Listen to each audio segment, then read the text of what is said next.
করমনা post জানি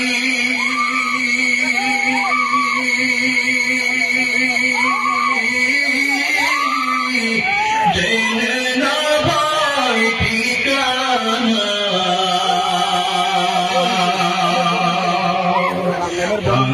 ভাঙাটার গন্ধহিতে জেলা সোনার মদিনা ভাঙাটার গন্ধহিতে জেলা সোনার মদিনা সব একদলের পাগল হয় না বাবা একদল টাকার পাগল একদল ক্ষমতার পাগল একদল সম্মানের পাগল একদল ইজ্জতের পাগল আল্লাহর এই জমিনে আরেকজন বান্দা আছে এরা দুনিয়ার কারো পাগল না চিল্লা বলে কার পাগল আঙ্গুলটা উঁচা করে চিল্লা জোরে বলো না কার পাগল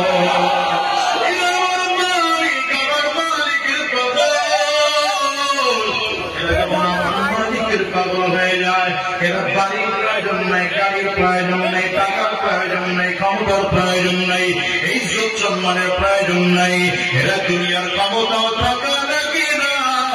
মরণ হয়ে গেলে কবরে যাওয়ার পর রব্বে কারীম এমন সম্মানিত করেন মনে হয় যেন গোটা দুনিয়ার মুকুটবিহীন সম্রাট এই যে বড় পাগল হবো কার চলচা করে চিল্লায়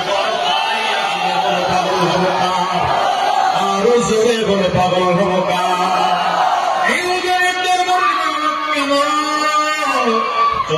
আল্লাহওয়ালাদের এত মেহনত কেন দিন নাই রাত নাই মানুষগুলোকে আল্লাহর সাথে জড়াইয়া দেওয়ার মেহনত চলে সারাটা দিন সারা এই মানুষগুলো কষ্ট করে করে বেড়ায় এর কারণটা কোথায় কারণ হলো দুনিয়ার মানুষগুলো যখন আমার মালিকের সাথে সম্পর্ক তৈরি হয়ে যায় ওই রিক্সাওয়ালা সেও যেন আমার মালিকের সাথে সম্পর্ক করতে পারে ভ্যান গাড়িওয়ালা তার সম্পর্কটাও যেন মালিকের সাথে হয়ে যায় ঠেলা গাড়িওয়ালা তার সম্পর্ক যেন মালিকের সাথে হয়ে যায় কাকুরিয়া তার সম্পর্ক যেন মালিকের সাথে হয়ে যায় মেম্বার সাহেবের সম্পর্ক যেন মালিকের সাথে হয়ে যায় চেয়ারম্যান সাহেবের সম্পর্কটা যেন মালিকের সাথে হয়ে যায় এমপি সাহেবের সম্পর্কটাও যেন মালিকের সাথে হয়ে যায় মন্ত্রী প্রধানমন্ত্রীর সম্পর্কটাও যেন মালিকের সাথে হয়ে যায় মানুষজন যেন আল্লাহ আমার মালিকে লইয়া যেন জমিন থেকে বিদায় হয় ঠিক না বেঠিক করে আল্লাহকে দিয়া জমিন থেকে বিদায় হইতে পারবে আল্লাহ সুবহানাহু জোরে চিল্লা বলেন আল্লাহ সুবহানাহু এক একজন দুনিয়ার তেমন সম্পদওয়ালা ছিল না টাকাওয়ালা ছিল না হযরত আবু বকর সিদ্দিক রাদিয়াল্লাহু আনহু সারা চোর করে করে ঘুরে বলেন করণে কি আরো জোরে বলেন করণে কি কিন্তু পয়গম্বর আরবি বলেন ইন্না রাসূলুন বিইসমিহি ওয়া বিইসমি আবিহি ওয়া উম্মিহি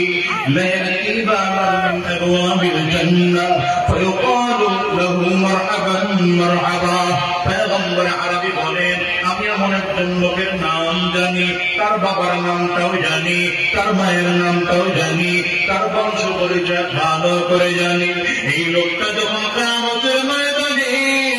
জান্নাতে গিয়ে ঢুকতে থাকবে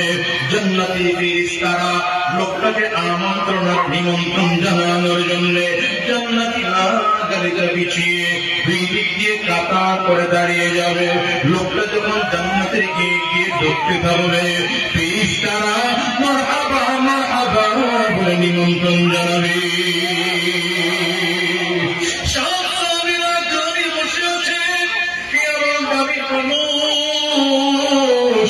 আমরা একটু লোকটার নামটা জানতে চাই পয়গম্বর আরবি নাম বলেন না কেমন দামি মানুষ নাম বলেন না মুরব্বি সালমান ফারিসি রাদিয়াল্লাহু আনহু দাঁড়ালেন ডেকে বলেন পয়গম্বর এমন দামি মানুষ মানুষটাকে আমরা একটু নাম জানতে চাই। নবী আমাদেরকে বললেন নাম জানতে চাও, তাইলে জেনে না লোকটার কেউ নয়, লোকটা আমার সাহাবী আবু বকর।